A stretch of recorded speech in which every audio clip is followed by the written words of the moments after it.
Taste the Daily. உளுந்தும் உழவே தலை என்று சொல்வார்கள். உலகத்தில் எத்தனை தொழில்கள் இருந்தாலும், எத்தனை எல்லாரும் பணக்காரர்களாக இருந்தாலும், எத்தனை பணம் வைத்திருந்தாலும், கடைசியில் எல்லா மனிதர்களும் செல்வது ஏர் பின்னால் தான் செல்ல முடியும். அப்படி ஒரு பெருமை இந்த விவசாயிக்கு உண்டு. கொடையாளி செங்கோல் குடியோம்பல் நான்கும் உடையோனாம் வேந்தற்கு ஒளி என்று சொல்வார்கள். எப்பொழுதுமே ஒரு நாட்டில் விவசாயத்திற்கு முன்னுரிமை கொடுக்கும் வேந்தன் தான் நாட்டிற்கு நல்ல தலைவனாக இருக்க முடியும். விவசாயிகள் தனக்காக எதையும் விளைவிப்பது கிடையாது. ஒரு விவசாயி வீட்டிலிருந்து வந்த எல்லாருக்கும் தெரியும், ஒரு ஏக்கரா கத்திரிக்காய் போட்டிருந்தா கூட ஒரு ஏக்கர்ல பல 100 கிலோ கத்திரிக்காய் விளைந்தால் கூட நம்ம வீட்டு அடுப்புல சொத்த கத்திரிக்காயிலிருந்து வெட்டின பாதி கத்திரிக்காய் மட்டும்தான் வேகும். இதுதான் விவசாயியோட மனசு. எப்பொழுதுமே நான்லாம் சின்ன பிள்ளையா இருக்கும்போது எங்க அம்மா கிட்ட கேட்டிருக்கேன், ஏமா இத்தனை கத்திரிக்காய் இருக்குது, ஏமா சொத்த கத்திரிக்காயை போடுறேன்னு. அட சும்மார், யாரோ வாங்கி சாப்பிட்றவங்க நல்லதை சாப்பிடட்டும், நமக்கு என்ன, அரிஞ்சா பாதிக்காய் நல்லா இருக்குது, அதையும் நம்ம சாப்பிடலான்னு சொல்லுவாங்க. இது விவசாயியின் மனது. நீங்க எல்லாரும் கோவில்களுக்கு போறோம், ஊர் ஊரா இத்தனை கோவில்கள் இருக்குது, உலகத்துல விலை மதிக்க முடியாதது தங்கம் அப்படின்னு சொல்றோம். இத்தனை தங்கம் கொடி கட்டி பறக்குது. ஆனா அந்த கோபுர கலசத்தில் விவசாயி விளைவிக்கக்கூடிய விதை நெல்லைத்தான் போட்டு கும்பாபிஷேகம் செய்கிறார்கள். அப்படின்னா அந்த விவசாயிக்கு எவ்வளவு பெரிய மதிப்புன்னு யோசிச்சு பாருங்க. இந்த உலகத்திலேயே இத்தனை கிலோமீட்டருக்கு ஒரு நீரேற்று நிலையம் அமைந்திருக்கிறது என்றால் அது இந்த அத்திக்கடவு அவிநாசி கூட்டமைப்பு திட்டத்தில் தான் அமைந்திருக்கிறது. உலகத்துல வேற எங்கேயுமே இத்தனை கிலோமீட்டருக்கு ஒரு நீரேற்று நிலையமே கிடையாதுங்க. ஆனா ஒரு புதுமையான முயற்சி. கிட்டத்தட்ட 65 ஆண்டு காலமாக அனைத்து விவசாயிகளும் கிட்டத்தட்ட சற்றேறக்குரிய 3 தலைமுறைகளை கடந்து இந்த யாக வேள்வியில், இந்த யாக வேள்விக்கு யார் வெற்றியாளராக நின்றார்களோ அவருக்கு கட்சி வேறுபாடு இல்லாமல், அரசியல் வேறுபாடு இல்லாமல் ஒரு நன்றி அறிவிப்பு கூட்டம் நடக்கிறது என்றால் அது அத்திக்கடவு அவிநாசி திட்ட கூட்டமைப்பிற்கு அவ்வளவு பெரிய மனம் இருக்கிறது. எந்த பாகுபாடும் இல்லாமல் இப்படி ஒரு நல்ல மனிதருக்கு இந்த நன்றி அறிவிப்பு கூட்டத்தை இங்கு நீங்கள் எல்லாம் செய்கிறீர்கள் என்றால் அதுதான் உழவன். உழவனுக்கு எப்பொழுதுமே நன்றி உண்டு. எப்படி நமக்காக உழைக்கும் மாட்டுக்காக பொங்கல் வைக்கிறோமோ, நமக்காக உழைக்கும் கரையானுக்கு கூட புற்றுக்கண்ணில் பொங்கல் வைத்து கும்பிடுகிறோமோ, அது போல எந்த மதமாக இருந்தாலும், எந்த ஜாதியாக இருந்தாலும், எந்த அரசியல் கட்சியாக இருந்தாலும் அந்த உழவு தொழிலுக்கு ஒரு நன்றியை செய்துவிட்டால் உயிருள்ள வரை உழவன் மறக்கவே மாட்டான் அப்படிங்கிறத இந்த நிகழ்ச்சி நிரூபித்து கொண்டு இருக்கிறது. ஏர் மங்கலம் அப்படின்னு சொல்லி ஒரு வாழ்த்து பாடுவாங்க. இப்ப அப்படியெல்லாம் கிடையாது. ஏன்னா வருஷத்துல பொன்னேர் பூட்டுதல் அப்படின்னு சொல்லி ஏர்மங்கலம் எல்லாம் பாடுவாங்க. இனிமேல் வரும் காலத்தில் இது போன்ற நிகழ்ச்சியில் அந்த ஏர்மங்கலம் எல்லாம் பாட வேண்டும்.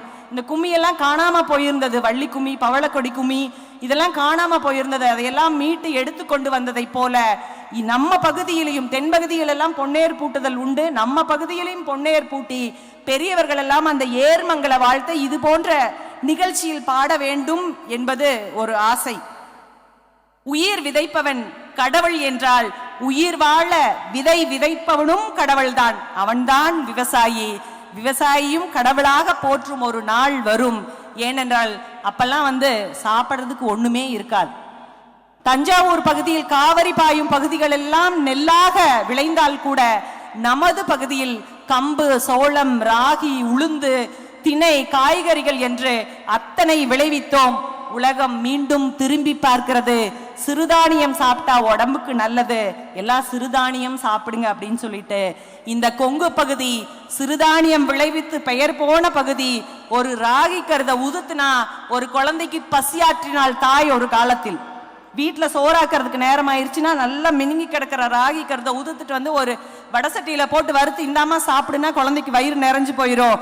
அப்படியெல்லாம் ஒரு விவசாயி வீட்டில் தாய் உணவூட்டி வளர்த்த இந்த மண்ணுக்கு இன்று எல்லா குளம் குட்டையிலையும் சற்றேறக்குரிய மானாவரி பூமியா மாறிடுச்சு இது ஊர். மாதம் மும்மாறி மழை பொழிந்து கொண்டிருந்த இந்த ஊரில் மழையே இல்லாமல் இனி மழை பெஞ்சாதான் விவசாயம் செய்ய முடியும் அப்படின்னு இங்க இருக்கிறவங்க எல்லாம் மருகி நின்ன நேரத்துல நிலத்தடி நீருக்காக சற்றேறக்குரிய 1000க்கு மேற்பட்ட குளம் குட்டைகள் நிரம்பி இன்னைக்கு எல்லா கிணத்துலயும் தண்ணி இருக்குது, எல்லா போர்லயும் தண்ணி இருக்குது. நாங்க எல்லாரும் காய்கறி விவசாயம் பண்றோம். ஒரு போகம் விலை இல்லைன்னா கூட அந்த விதை உரமாகிவிடும், மண்ணுக்கு உரமாகிவிடும் என்று நாங்கள் எல்லாம் உழைத்து காய்கறிகளை பயிரித்துக் கொண்டிருக்கிறோம் என்று இங்கு இத்தனை பெண்கள் கூடியிருக்கிறீர்கள் என்றால், ஏற்பிடிப்பவள் இல்லை என்றால் என்றோ அழிந்திருக்கும் இந்த உலகம் பட்டினியால் மீட்டுருவாக்கம் செய்து கொடுத்த முன்னாள் முதல்வருக்காக இந்த நன்றி அறிவிப்பு கூட்டம் இங்கே நடக்கிறது. ஒன்னே ஒன்னு சொல்ற, 65 வருஷமா எத்தனையோ முதல்வர்கள் நம் நாட்டை ஆண்டு விட்டார்கள். ஆனால் நான் ஒரு விவசாயி, விவசாயியின் கஷ்டம் எனக்கு தெரியும். என்ன உழுதவன் கணக்கு பார்த்தா உலக்கால் தடியோட மிஞ்சாதுன்னு சொல்லுவாங்க. அந்த உழவருக்காக நான் நிற்கினேன் என்று இதை செய்து கொடுத்தார் அல்லவா, அவரும் ஒரு விவசாயி. விவசாயியின் கஷ்டம் அவருக்கு தெரிஞ்சிருக்குது. அரசியலை விட்டுவிடுங்கள், கட்சியை விட்டுவிடுங்கள். ஒரு விவசாயியாக இந்த மண்ணுக்கு, கொங்கு பகுதிக்கு என்ன செய்ய வேண்டுமோ கிட்டத்தட்ட 50 லட்சம் மக்கள் இதனால் பயனடைந்திருக்கிறார்கள்.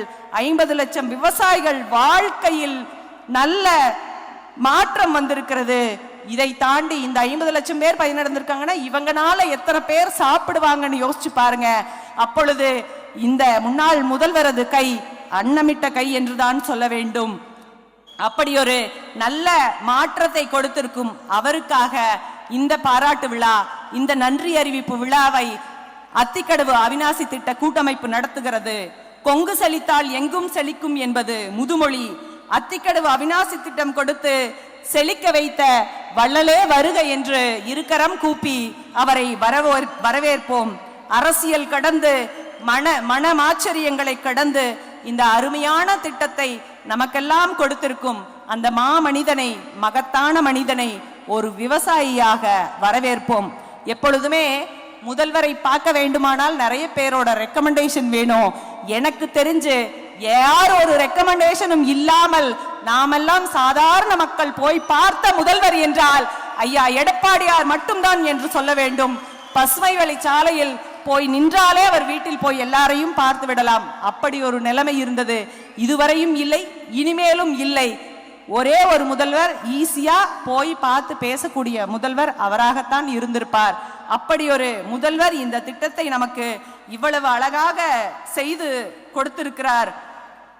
அவரை வரவேற்பதில் அத்திக்கடவு அவிநாசி திட்ட கூட்டமைப்பு மட்டுமல்ல, இங்குள்ள விவசாயிகள் மட்டுமல்ல, கொங்கு பகுதியின் மக்கள் அனைவருமே பெருமை கொள்வோம். விவசாயி வாழ்ந்தால்தான் உலகம் வாழும்.